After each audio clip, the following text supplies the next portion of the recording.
warahmatullahi wabarakatuh. Saya udah berapa titik baru hari ini anak muda misinya nih. Ya, baru ini anak muda. Luar biasa nih. Alhamdulillah, syukurillah, wala haula wala quwata illa billah. Allahumma shalli ala Muhammad wa ala Muhammad. Yang kami muliakan tuan rumah, Bapak Ibu yang ada pada hari ini, yang tak bisa kami sebutkan satu persatu namanya. Insyaallah kami Faisal dengan Pak Amris. Kalau Pak Amris kenal Bu ya? Pak Amris kenal ya? Insyaallah. Alhamdulillah kami dengan Pak Amris dari 2019 kemarin, bulan 9 kami mulai tampil sampai sekarang tetap istiqomah. Walaupun begitu banyak rintangan, ujian, cobaan, tapi kami tetap yakin, kami tetap satukan hati kami, dan insya Allah hari ini telah terjawab. Kami Pak Amris sudah resmi jadi calon wali kota. Bapak Ibu yang kami muliakan, ini ada 4 paslon. Kami bukan yang terbaik, tapi kami ingin mari kita sama-sama membangun Dumai. Kenapa 4 paslon ini sudah sekarang jadi wakil wali kota, birokrat ada 2 orang, mantan dewan ada 1 orang. Kami hari ini ingin menyampaikan bukan janji, tapi kerja kami yang belum tuntas. Pertama, masalah kesehatan. Insya Allah ada 3 item yang kami akan jual kepada masyarakat. Pertama, masalah kesehatan. Kedua, pendidikan. Ketiga, ekonomi. Jadi yang pertama masalah kesehatan. Jadi ibu-ibu, bapak-bapak, insya Allah kami akan pangkas birokrasi di kesehatan. Jadi insya Allah Februari kami dilantik, tanggal 9 Desember kami menang, Februari dilantik, langsung bulan Maret kami berlakukan. Ibu bapak cukup dengan KTP masuk ke puskesmas dan emergensi rumah sakit dan kelas 3. Cukup dengan KTP. Kenapa kami ingin mangkas birokrasi di KTP emergensi? Karena di emergensi perlu penanganan khusus.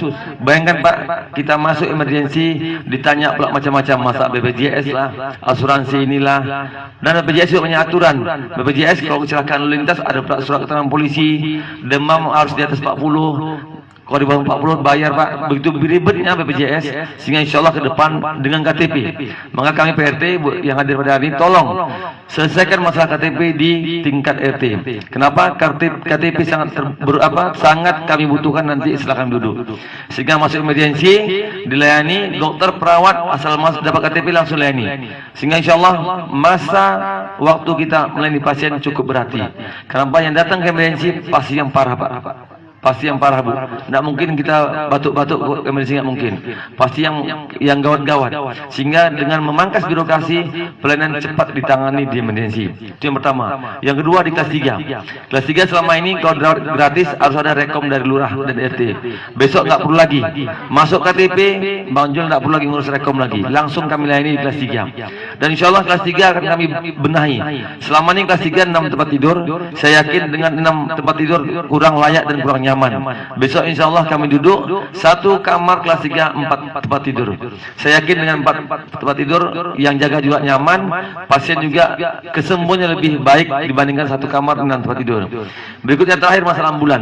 Besok ambulan insya Allah kami siapkan anggaran yang rujuk ke Pekanbaru, tidak lagi perlu ambulan yang lain. Dengan ambulan rumah sakit sampai Pekanbaru gratis.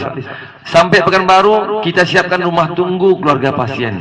Mohon maaf, kami ini fokus tak mampu. Kami ingin uang rakyat betul-betul dinikmati oleh rakyat, bukan dinikmati oleh segelintir orang. Kami ingin uang APBD ini betul-betul masalah kesehatan, pendidikan tuntas Pak. Tidak lagi masyarakat tak mampu mikir kesehatan, mikir pendidikan. Sampai Pekanbaru dikirim pasien ke rumah sakit umum, keluarga pasien langsung kami siapkan mobilnya untuk apa? Agar dia istirahat Pak. Bayangkan sekarang tol dekat 2 jam, tapi dengan melayani pasien Pak, saya yakin pasti terkuras tenaga kita. Pasien lain dokter sama perawat sudah dia tidur, keluarga pasien kami bawa ke rumah keluarga pasien. Untuk apa? Biar dia istirahat, biar dia nyuci pakainya, sehingga dia nyaman tidur dengan nyenyak. Insya Allah dia akan menjaga dengan maksimal, sehingga keluarga pasien dapat betul-betul dilayani oleh keluarga pasien dengan baik. Keluarga pasien tidak lagi mencari hotel, cari transport, tidak perlu lagi, karena Pemda sudah menganggarkan anggaran untuk itu. Oke, masalah kesehatan clear Pak. Masalah kesehatan kami anggap clear, baik puskesmas, rumah sakit maupun rujuk Pekanbaru. Berikutnya Pak, masalah pendidikan. Ini yang kami tekankan Bapak Ibu sekalian.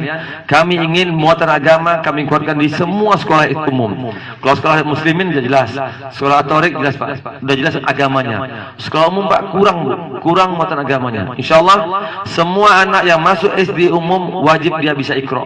Wajib bisa Iqra. Terserah ayahnya mencari uang untuk ngaji atau TPG, terserahlah. Kami nggak mau pikir tuh. Yang penting anaknya masuk Iqra. Kenapa kami ingin orang tua ayah peduli dengan anaknya? Kalau ada kekuatan hukum dari kita, ada peraturan wali kota, saya yakin ayahnya pasti memasukkan anaknya. Kenapa dia harus bisa Iqra? Kalau nggak bisa sekolah. Ya yang merokok misalnya 3 bungkus satu hari, kurangkan sebulan 1 bungkus Pak. 1 bungkus hanya 20.000, bisa untuk bayar SPP kita di TPQ. Kami ingin TPQ di Kota Rumah Hidup. Kenapa kami ingin anak SD kita, tamat SD anak-anak kita bisa Pak mengaji, hafal juz 30, bukan 30 juz, hafal juz 30. Saya yakin dengan dihafal itu, dia pulang main HP kurang, dia akan minta emak ayahnya untuk mengajarkan dia, untuk melihat hafalan dia. Ini akan terhubung Pak. Sekolah, rumah, TPQ, orang tua, guru dan guru ngaji. Ini akan sinergi Pak. Kami ingin ada kekuatan agama di sekolah, di rumah dan di lingkungan. Itu untuk muslim. Yang non muslim kami akan siapkan guru agama, baik yang Tionghoa maupun yang Kristen. Sehingga insya Allah dia juga ada beban PR untuk anak-anaknya kalau pulang di rumah. Sehingga anak-anak kita basic agama selama 6 tahun saya yakin akan baik. Masuk SMP kami wajibkan. Masuk SMP wajib ada ijazah TPQ-nya atau MDA-nya. Kami ingin agar kita ada aturan kuat Pak, sehingga guru-guru TPQ dapat sejahtera.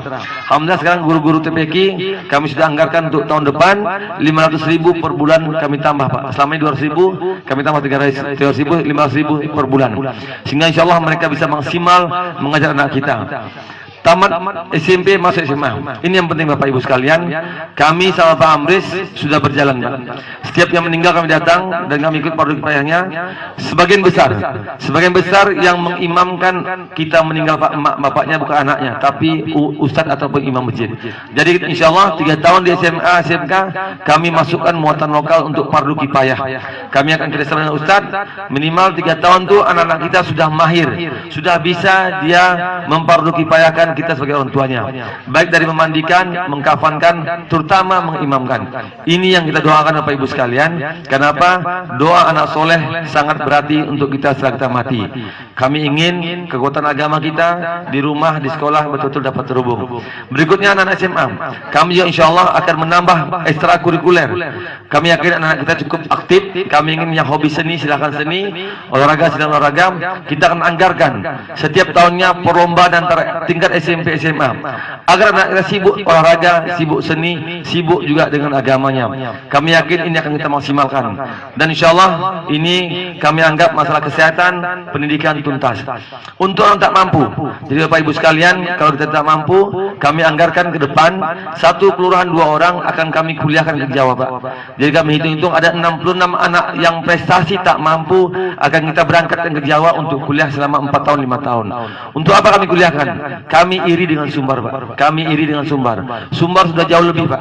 Di kementerian Pak, di pusat semua ada anak Sumbar Pak. Anak Dumai belum ada. Kenapa Sumbar baik pembangunannya? Kenapa Sumbar baik sekolahnya? Kenapa? Karena memang Sumbar anak-anak sudah lebih dulu di sana dan mereka membangun Sumbar. Mereka anggarkan dari APBN ke Sumbar. Dumai belum ada Pak. Ke depan 10 tahun 20 tahun ke depan saya bermimpi ada anak Dumai yang di Kementerian PU. Ada anak Dumai yang di Kementerian Kesehatan, Pertanian. Mereka saya yakin dengan APBD sekolah pasti dia risau Pak. Bagaimana dia sibuk menganggarkan untuk pembangunan Dumai ke depan. Kita perlu anggaran besar Pak untuk membangun Dumai. Oke, kesehatan, pendidikan kami anggap clear. Ini Pak yang kami akan buat. Ini bukan janji tapi sudah kami anggarkan, dan kami kesehatan sudah berbuat, tinggal mengoptimalkan. Tergantung wali kota, wakil wali kotanya mau nggak bangun Dumai dengan baik, mau nggak menganggarkan uang rakyat untuk rakyat. Saya yakin Pak dengan komitmen kami insya Allah Pak, minggu kemarin Pak Bu, kami minggu kemarin sudah resmi berhenti pegawai negeri. Untuk apa kami berhenti Pak? Kami risau untuk Dumai. Kami korbankan Pak masa kerja kami ada 15 tahun lagi. Kami ingin mengabdi untuk Dumai, membesarkan Dumai dan membangun Dumai Pak. Kita walaupun saya bukan lahir Dumai, anak saya semua lahir Dumai Pak. Kami rasa Dumai ini rumah kami. Kami wajib untuk membesarkan Dumai. Dan insya Allah kita bersama-sama Bapak Ibu sekalian, kami yakin kalau kita bersama Dumai akan lebih baik. Berikutnya kita akan bangun ikon Bapak Ibu sekalian. Dumai insya Allah sekarang tol buka Pak. Hari ini Pak, hampir pedagang kita laku Pak. Kerupuk cabai, rumah makan laku sekarang Pak. Begitu banyak orang Pekanbaru kemari. Ini belum ada apa-apanya. Besok insya Allah Bukit Gelanggang akan kita kemas, kita benahi Pak Bukit Gelanggang. Pertama ada tempat kuliner, kedua ada tempat selfie Pak. Kita bangun miniatur semua miniatur suku. Kita bangun rumah Minangnya, rumah Jawa, Melayu, Batak. Kita bangun Pak di situ miniatur saja. Ada tempat selfie, ada kuliner dan ada tempat spot olahraganya. Kita bangun sarana olahraga, futsal, voli, basket, takraw kita bangun di Bukit Gelanggang. Dan terakhir sekarang ada panggung Pak. Kalau kita ke Taman Gelanggang ada panggung. Panggung itu menjadi panggung budaya Kota Dumai. Setiap malam minggu akan tampil semua suku Pak. Target kami setiap malam minggu 4 budaya, baik Minangnya, Bataknya kita akan apa? Kita akan atur sehingga insya Allah menjadi panggung budaya Kota Dumai. Untuk apa kita buat ini Pak? Agar orang kemari Pak melihat oh Dumai ada panggung budaya, Dumai ada wisata kulinernya. Jalan Ombak, Bukit Gelanggang, Janur Kuning, Jalan Dok. Akan kita buat kuliner terbaik di Kota Dumai, termasuk kebersihan dan termasuk juga kami akan atur sehingga sedemikian rupa kuliner kita akan baik dan orang akan betah makan di Dumai Pak. Kebersihannya, kenyamanan Pak. Ini nilai poin untuk Dumai. Dampaknya apa? Dampaknya ekonomi Pak. Yang pedagang akan laris Pak. Yang rumah makan laris, transportasi laris Pak. Sanggar kita seni budaya juga tampil. Ini akan ada ikon-ikon besar di Kota Dumai. Termasuk Islamic Center. Kami akan bangun Islamic Center Pak di Habibur Rahman. Kami ingin Dumai ada ikon agamis Pak. Kenapa? Kami ingin orang ke Dumai sholat langsung di samping Islamic Center kita bangun semua kios untuk orang berdagang. Kenapa? Kita ingin jual Pak Dumai ini. Ikon kita buat, kami ingin masyarakat, mohon maaf, yang ekonomi rendah, kami ingin bangkitkan dia. Untuk semangat Pak, semangat agar kita yang datang kemari, orang kemari bisa melihat Pak, bisa beli kerupuk cabai, bisa beli belukung bojo, apa saja kita bisa jual untuk Dumai. Kayak kami optimis Pak, dengan kondisi sekarang kami optimis. Sekarang tol buka Pak, bayangkan kerupuk cabai Pak habis 1 hari Pak, habis. Itu kan kerupuk cabai. Belum lagi kita buat kuliner dia Pak di Bukit Gelanggang, belum Islamic Center. Makin banyak kita jualan, saya yakin ibu-ibu akan hobi masak apa kita jajan akan laku Pak. Setiap weekend Dumai akan ramai kunjungan orang kemari. Baik Bapak Ibu sekalian, kami mohon ini perlu kerja keras semua. Kami Pak Ambes tidak bisa duduk tanpa bantuan ibu-ibu. Kami tidak menjanji masalah banjir, masalah insya Allah kami di birokrat 22 tahun semua puskesmas rumah sakit tidak ada APBD, semua APBN. Insya Allah kami dulu nanti kami akan maksimalkan APBN masuk ke Dumai, baru kita berjanji untuk memberantas banjir, membangun jalan, sekolah, kesehatan akan kita maksimalkan. Tapi insya Allah kami sudah punya kawan di Jakarta. Kalau nanti kami duduk, insya Allah kami akan usahakan sehingga masalah banjir yang selama ini kita alami Pak dapat dituntas dengan segera. Hari ini Bapak Ibu sekalian, kami tidak bisa menjangkau rumah ke rumah karena waktu kita hanya 65 hari lagi Pak. Kami tidak bisa kentuk rumah sahabat. Bayangkan Pak, kita hanya waktu 65 hari. Satu hari kalau 10 rumah baru 650 rumah Pak. Tidak terjangkau. Hari ini kami jumpa 20 orang, 30 orang. Tolong Bapak Ibu sampaikan. Faisal Amris punya program 3. Satu kesehatan, pendidikan dan ekonomi. Ini Pak program tidak muluk-muluk, tidak perlu biaya mahal. Hanya keseriusan wali kota mau nggak membangun Dumai. Mohon maaf Bapak Ibu sekalian, kalau ada wali kota yang janji gratis sana, gratis ini Pak, uang dari mana? Kondisi Dumai sekarang Pak PBD cukup prihatin. Uang kita tahun depan Pak habis untuk Covid, untuk pendidikan, untuk kesehatan, untuk sosial. Bagaimana kita membangun Bapak Ibu sekalian? Kami hari ini hanya bisa mengajak Pak. Terserah Bapak Ibu, pilih yang terbaik dari 4 nih Pak. Kami bukan terbaik, tapi kami ingin tolong beri kesempatan kepada kami Pak Amris. Kenapa? Pak Amris sudah lama di DPRD, Pak Amris juga pernah maju independen. Dia ingin betul-betul mengabdi. Pertama Pak Amris nggak mau Pak, nggak mau saja Pak, nggak mau. Kenapa? Udah tahun 5 tahun lah ikut, udah capek katanya.